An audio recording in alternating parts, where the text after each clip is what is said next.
नमस्कार दोस्तों, स्वागत है आपका हमारे कैच एकेडमी में। दोस्तों आज हम इतिहास के बहुत ही अच्छे एमसीक्यूज लेकर आए हैं। तो दोस्तों हम आपके पेपर के आते आते तक हम ये सब करवा देंगे और एक मैराथन भी हम चला देंगे। ठीक है दोस्तों, तो आपके लिए बहुत ही फ़ायदेमंद होगा।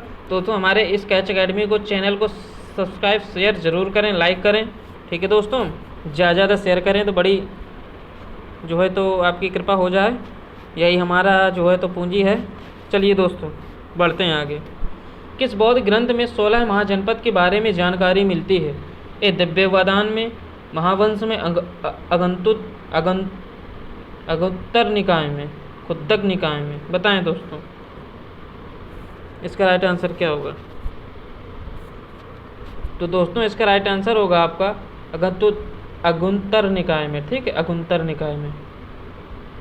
इसमें गलत लिखा है, अगुंतर निकाय है। ठीक है दोस्तों, यानी C number is the right answer, यानी अगंतुर निकाय, अगंतुर निकाय, अगुंतर निकाय यहाँ पर आएगी बिंदी, अगुंतर निकाय। चलिए दोस्तों अगला क्वेश्चन। निम्नलिखित में से किस जैन ग्रंथ में 16 महाजनपदों का उल्लेख है? ए कल्पसूत्र, बी भगवती सूत्र, सी आचारांग सूत्र, इनमें से कोई नहीं। बताएं दोस्तों इसका राइट आंसर क्या होगा? किस ग्रंथ में जो है तो 16 महाजनपदों का उल्लेख है? दोस्तों वो है आपका क्या, भगवती सूत्र में। ठीक है दोस्तों, यानी B number is the right answer. चलिए दोस्तों अगला क्वेश्चन। अगला क्वेश्चन दोस्तों, हरेक वंश के किस शासक को कुणिक कहा जाता था? बिंबिसार को, उदयन को, अजातशत्रु को, इनमें से कोई नहीं। बताएं दोस्तों किसे कुणिक कहा जाता था?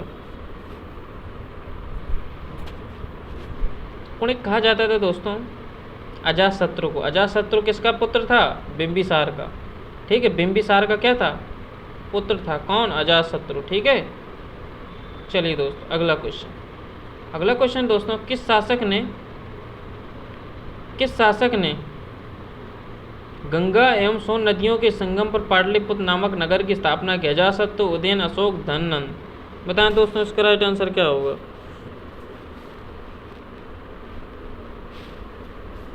दोस्तों वह आपका उदयन। ठीक है, उदयन ने क्या किया था? गंगा एवं सोन नदियों के बीच के संगम में क्या किया था? पाटलिपुत्र नामक नगर की स्थापना की थी। ठीक है दोस्तों, जो आज क्या कहलाता है आपका पटना। एक किसकी राजधानी है? बिहार की। चलिए दोस्तों अगला क्वेश्चन। अगला क्वेश्चन है दोस्तों, सिकंदर महान यानी अलेक्जेंडर द ग्रेट एवं पोरस या पुरु की सेनाओं ने निम्नलिखित में से किस नदी के आमने सामने वाले तटों पर पड़ाव डाला हुआ था? रावी के, झेलम के, सतलज के, चेनाब के। बताएं दोस्तों इसका राइट आंसर क्या होगा? दोस्तों इसका राइट आंसर होगा आपका झेलम। वितस्ता का आप युद्ध सुनते होंगे ना, वितस्ता का युद्ध, वितस्ता का युद्ध। तो ये जो है सिकंदर और पोरस के बीच में ही हुआ था। ठीक है दोस्तों, अगला क्वेश्चन। 323 ईसा पूर्व में सिकंदर महान की मृत्यु हुई थी फारस में, बेबीलोन में, मैसिडोनिया में, तक्षशिला में। बताएं दोस्तों इसका राइट आंसर क्या होगा? दोस्तों जब सिकंदर महान यहाँ से भारत में आक्रमण नहीं कर पाया था, सेना ने जो है तो मना कर दिया था, तो वो जब यहाँ से लौट रहा था तो लौटते समय उसकी बेबीलोन में उसकी क्या हो गई थी? मृत्यु हो गई थी। ठीक है दोस्तों, B number is the right answer. चलिए अगला क्वेश्चन। अगला क्वेश्चन है दोस्तों, किस प्रकार का मृदभांड पाटरी भारत में द्वितीय नगरीकरण या शहरीकरण के प्रारंभ का प्रतीक माना गया है? भूरू रंग वाले मृदभांड, चित्रधूसर मृदभांड, उत्तरी काले पॉलिशकृत बर्तन, काले और लाल बर्तन। बताएं दोस्तों इसका राइट आंसर क्या होगा? तो दोस्तों इसका राइट आंसर होगा आपका उत्तरी काले पॉलिशकृत बर्तन। ठीक है, C number is the right answer. चलिए दोस्तों अगला क्वेश्चन। अगला क्वेश्चन है दोस्तों, पाली ग्रंथों में गांव के मुखिया को क्या कहा गया? ग्रामक, भोजक, ग्राम भोजक, ज्येष्ठक, ग्रामपति। बताएं दोस्तों इसका राइट आंसर क्या होगा?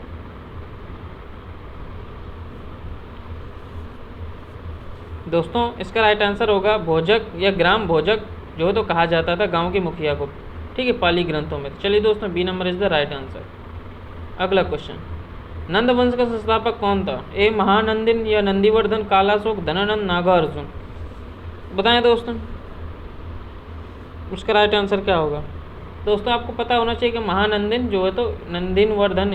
ठीक है, यही जो है तो नंदवंश का क्या था? संस्थापक था। ठीक है, महापद्मानंद भी बोलते हैं उसको,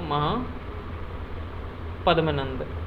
ठीक है, चलिए दोस्तों अगला क्वेश्चन, निम्नलिखित में से किस राज्य को अजातशत्रु ने मगध साम्राज्य में मिलाया था? काशी तथा वज्जीसंघ, वत्स और अवंती, गंधार तथा सूरसेन, अंग और कौशल को।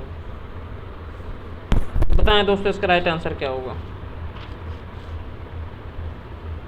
दोस्तों इसका राइट आंसर होगा आपका काशी तथा वज्जीसंघ को मिलाया था, यानी A number is the right answer. चलिए दोस्तों अगला क्वेश्चन, अगला क्वेश्चन है, ग्रीक लेखकों द्वारा किस शासक के लिए अग्रमीज प्रयोग किया गया? बिंबिसार, उदयन, महापद्मनंद, धनन। बताएं दोस्तों इसका राइट आंसर क्या होगा? दोस्तों इसका राइट आंसर होगा D number is the right answer. धनन बहुत ही मतलब वैसे प्रकार का व्यक्ति था, ठीक है, जिसके राज्य बहुत ही अराजकता फैली हुई थी। ठीक है, इसी को मारकर चंद्रगुप्त मौर्य ने जो है तो मौर्य साम्राज्य की स्थापना करी थी, जिसमें चाणक्य हमारे जो थे चाणक्य जी, उन्होंने बहुत ही बेहतरीन भूमिका निभाई थी। चलिए दोस्तों अगला क्वेश्चन, किस शासक ने मगध साम्राज्य की राजधानी राजगृह से पाटलिपुत्र स्थानांतरित किया? अजातशत्रु, शिशुनाग, उदयन, धनन।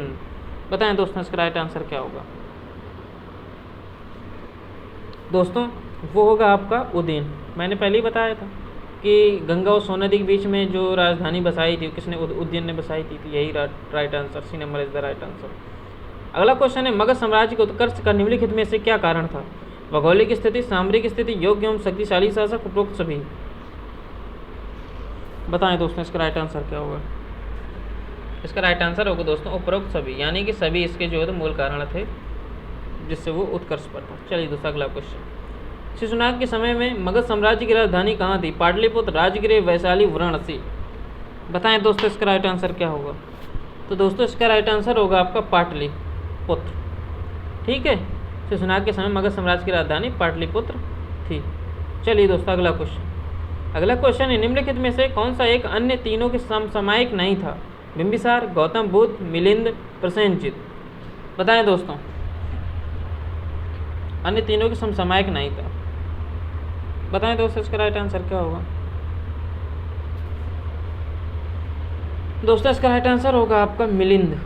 ठीक, इन तीनों के समसामयिक नहीं था, यानी C number is the right answer. चलिए दोस्तों अगला क्वेश्चन, प्राचीन भारत में पहला विदेशी आक्रमण किन के द्वारा किया गया? ईरानियों द्वारा, यूनानियों द्वारा, शकों द्वारा, कुषाणों द्वारा। बताएं दोस्तों इसका राइट आंसर क्या होगा? दोस्तों इसका राइट आंसर होगा आपका ईरानियों द्वारा जो है तो भारत में पहला विदेशी आक्रमण किया गया था प्राचीन समय में। चलिए दोस्तों अगला क्वेश्चन, अगला क्वेश्चन है दोस्तों, ईरान के हकमनी वंश के किस शासक ने भारतीय भूभाग को जीतने के बाद उसे भारत साम्राज्य का 20वां प्रांत या छत्रपति बनाया? साइरस को, डेरियस या दराय भाऊ फर्स्ट को, जेरसिस या छयार्स को, डेरियस या दराय भाऊ या थर्ड को। बताएं दोस्तों इसका राइट आंसर क्या होगा? दोस्तों इसका राइट आंसर होगा डेरियस दराय भाऊ फर्स्ट को। ठीक है दोस्तों, B number is the right answer. चलिए दोस्तों अगला क्वेश्चन, अगला क्वेश्चन है, हाइडेस्पस या वितस्ता आधुनिक नाम झेलम का युद्ध 326 ईसा पूर्व किन किन शासकों के बीच हुआ? सिकंदर एवं पोरस, सेलुकस एवं चंद्रगुप्त मौर्य, चंद्रगुप्त मौर्य एवं धनानंद, सिकंदर एवं आम्बी। बताएं दोस्तों तो वो तो पता ही है ना आपको कि सिकंदर एवं पोरस के बीच में हुआ था झेलम का, हाइडेस्पस युद्ध भी बोलते हैं उसको, सिकंदर एवं पोरस के बीच। A number is the right answer. अगला क्वेश्चन है दोस्तों, सिकंदर ने भारत पर आक्रमण किया 326 ईसा पूर्व, 327 ईसा पूर्व, 323 ईसा पूर्व, 328 ईसा पूर्व। बताएं दोस्तों कब आक्रमण किया? दोस्तों उसने आक्रमण किया 326 ईसा पूर्व में। ठीक है दोस्तों, यानी A number is the right answer. अगला क्वेश्चन, मगध के राजा अजातशत्रु का सदैव किस गणराज्य के साथ युद्ध रहा? वैशाली, कपिलवस्तु, ए तथा बी दोनों, किसी के साथ नहीं। दोस्तों वो होगा आपका वैशाली।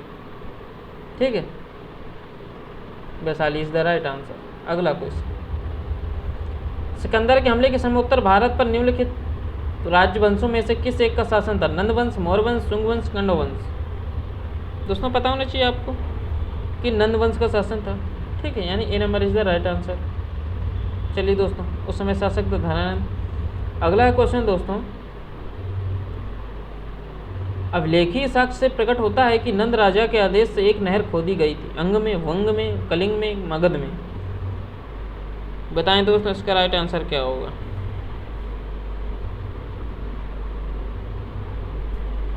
दोस्तों इसका राइट आंसर होगा आपका कलिंग में एक नहर खोदी गई थी, ठीक है, नंद राजा के आदेश से। चलिए दोस्तों अगला क्वेश्चन। पहला ईरानी शासक जिसने भारत के कुछ भाग को अपने अधीन किया, साइरस, कॉम्बिसिस, डेरियस, जेरेसिस, छायार्स। बताओ दोस्तों कौन सा इसका राइट आंसर। दोस्तों इसका राइट आंसर होगा आपका डेरियस ने, ठीक है, C number is the right answer. अगला क्वेश्चन दोस्तों, निम्नलिखित में से औशघोष की रचना है, बुद्धचरित, सौंदरानंद, सारिपुत्र प्रकरण, उपरोक्त सभी। बताएं दोस्तों इसका राइट आंसर क्या होगा। दोस्तों इसका राइट आंसर होगा उपरोक्त सभी, ठीक है दोस्तों। औशघोष की बुद्धचरित भी है, सौंदरानंद भी, सारिपुत्र प्रकरण भी है, ठीक है दोस्तों। चलिए दोस्तों अगला क्वेश्चन। गंधार कला शैली एक संश्लेषण है, भारतीय तथा फारसी कला का, भारतीय तथा चीनी कला का, भारतीय तथा तुर्की अफगानी कला का, भारतीय तथा यूनानी कला का। बताएं दोस्तों इसका राइट आंसर क्या होगा। तो दोस्तों इसका राइट आंसर होगा आपका D number is the right answer, यानी भारतीय तथा यूनानी कला का था, ठीक है, D number is the right answer. चलिए दोस्तों अगला क्वेश्चन। अगला क्वेश्चन दोस्तों, डेरियस दरायुबाहु ने 516 ईसा पूर्व में सिंधु के तटवर्ती भूभाग को जीतकर उसे ईरान का 20वें क्षत्रिय प्रांत बनाया, उससे कितना राजस्व प्राप्त था। 360 टैलेंट, 370 टैलेंट, 260 टैलेंट, 270 टैलेंट। बताएं दोस्तों इसका राइट आंसर क्या होगा। दोस्तों इसका राइट आंसर होगा आपका 360 टैलेंट, यानी A number is the right answer. चलिए दोस्तों अगला क्वेश्चन। अगला क्वेश्चन है दोस्तों, निम्नलिखित में से कौन सिकंदर के साथ भारत आने वाला इतिहासकार नहीं था। निरार्कस, एनिसिक्रिटिस, एरिस्टोबुलस, हेरोडोटस। बताएं दोस्तों इसका राइट आंसर क्या होगा। तो दोस्तों इसका राइट आंसर होगा आपका हेरोडोटस, ठीक है, D number is the right answer. चलिए दोस्तों अगला क्वेश्चन।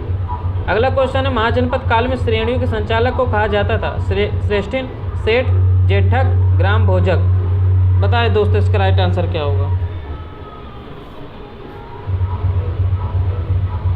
तो दोस्तों इसका राइट आंसर होगा आपका श्रेष्ठिन, यानी कि A number is the right answer. चलिए दोस्तों अगला क्वेश्चन। अगला क्वेश्चन है, गृहपति का अर्थ है धनी किसान, धनी व्यापारी, धनी व्यक्ति, उपरोक्त में से कोई नहीं। बताएं दोस्तों गृहपति का क्या है। तो दोस्तों इसका राइट आंसर होगा आपका धनी किसान होता था गृहपति, ठीक, इसका अर्थ यही था, गृहपति जो धनी किसान होता था। तो दोस्तों आज के सेशन में इतना ही, और हमारे चैनल को शेयर और लाइक ज़रूर करें, सब्सक्राइब करें। कल फिर हम मिलते हैं एक अच्छे बेहतरीन सेशन के साथ, तब तक के लिए नमस्कार।